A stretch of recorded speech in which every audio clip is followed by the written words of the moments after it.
Ilang mga panukalang batas at hakbang ang pinag-usapan sa nangyaring pagpupulong ng House Committee on Mindanao Affairs kanina. Dito pinag-usapan ng House Resolution 15 o ang Building a Better Mindanao. Ang detalye ihatid ni Faith Santiago.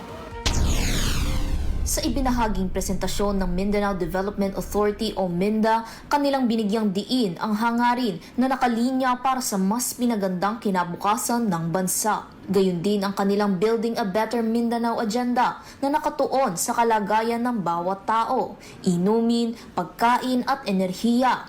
Gayun din pakikipagkalakalan, international partnerships, kahandaan, pagkakaisa at iba pa.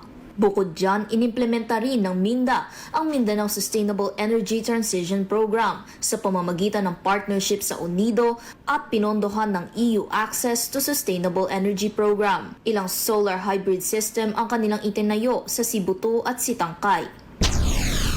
The Mindanao Agenda aligns with Ambition Natin 2040, our vision of a matatag, maginhawa, and panatag na buhay for every Filipino.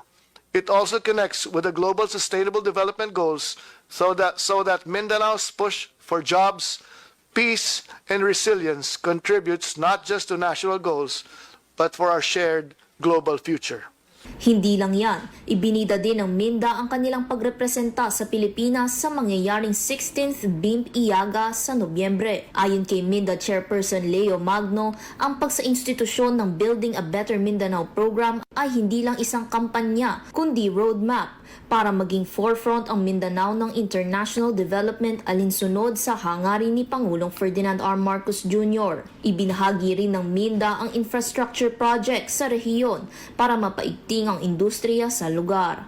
Inirekomenda rin ang pagdagdag o increase ng budget sa ahensya na anilay malaki ang maitutulong para sa development ng lugar. Kaya po kami lumalapit sa inyo and opening your eyes sana na pwede ninyong gamitin itong ahensya na to para ma-develop natin ang Mindanao. Nagwakas naman ang pagpupulong sa isang masagana at energetic anilang deliberasyon para mapaganda at mapaigting hindi lang sa Mindanao kundi ang buong bansa.